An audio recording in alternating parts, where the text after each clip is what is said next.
Morning everyone. নতুন একটা দিন আর সেই সঙ্গে নতুন নতুন কিছু ছোট মুহূর্ত। সকালবেলা ঘুম থেকে উঠে তো দেখলাম মেঘের এই অবস্থা, আকাশের মুখ তো পুরোই গোমড়া। কি আর করা যাবে, চলো সকালটা শুরু করি। মেঘলা সকাল আর এক কাপ গরম চা, এই দুটো জুটি কিন্তু আমার ভীষণ প্রিয়। তাই সবার আগে বসিয়ে দিলাম চা, আর চায়ের সুন্দর গন্ধে সকালটা আরও সুন্দর লাগছিল। তারপর চায়ের সঙ্গে পাউরুটি নিয়ে শান্তভাবে সকালটা উপভোগ করলাম। সাধারণ একটা টিফিন খেয়েছি, কিন্তু জাস্ট অসাধারণ খেতে। তারপর ভাবতে লাগলাম কি রান্না করা যায়। চলো আজকে আলু পটল দিয়ে কিছু একটা বানানো যাক। আর দেখো আজকেও কত সুন্দর জবা ফুল ফুটেছে, কি সুন্দর লাগছে তাই না? আর আজকের লাঞ্চে ছিল ভাত, পটল আলু ভাজা আর লাউয়ের তরকারি, আর আমার মোস্ট ফেভারিট মাছের ডিমের ঝুরি ভাজা। তারপর মিশো থেকে একটা পার্সেল এসেছিলো, চলো সেটা আনবক্সিং করি। আমি তো মিশো থেকে একটা জুতি অর্ডার দিয়ে দিয়েছিলাম, তো কীরকম লাগছে, কতটা সুন্দর লাগছে তোমরা কিন্তু অবশ্যই জানিও। আমার তো জাস্ট অসাধারণ লেগেছে।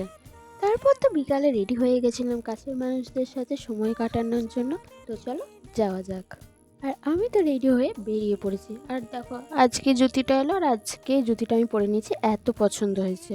আর দেখো গাড়িটা আজকে কতটা সুন্দর সাজানো হয়েছে। নিশ্চয়ই ভাবছো তো গাড়িটা কী জন্য এতটা সুন্দর সাজানো হয়েছে। আসলে আমাদের ট্যুর অ্যান্ড ট্রাভেলের বিজনেস, তো বেবি ওয়েলকামিংয়ের জন্য গাড়িটা বুকিং করা ছিল। আর এইদিকে দেখো তোমাদের দাদা তো গাড়ি বার করে দিচ্ছে। আর এরপর একটা স্পেশাল মোমেন্ট শেয়ার করতে চলেছি। আজকে বাড়িতে কাঁঠাল কিনে আনা হয়েছে, আর এই প্রথম ফল গাছের কাঁঠাল। খেতেও খুব সুন্দর। এই গরমকালে কাঁঠাল না খালে কি চলে? কাঁঠাল এত মিষ্টি, আর সবার মনটা একদম দারুণ করে দেয়। ওই জন্যে সবাই তোমরাও বন্ধুরা কাঁঠাল খাও, আমরাও খাচ্ছি, ঠিক আছে? যেমন মিষ্টি তেমনি সুন্দর, আর পুরো খাঁচা কাঁঠাল, দারুণ সুন্দর খেতে। তোমরাও খাও বন্ধুরা। আজকের ব্লগে সব থেকে স্পেশাল ব্যাপার হলো মা আজ ফার্স্ট টাইম ভয়েস ওভার দিয়েছে। তো সবার কেমন লেগেছে একটু প্লিজ জানিও। আর এরপর তো মা সন্ধ্যার প্রদীপ দিয়ে দিল। আর একটা স্পেশাল জিনিস দেখায়, মা কতক্ষণ ধরে শাঁখ বাজায়।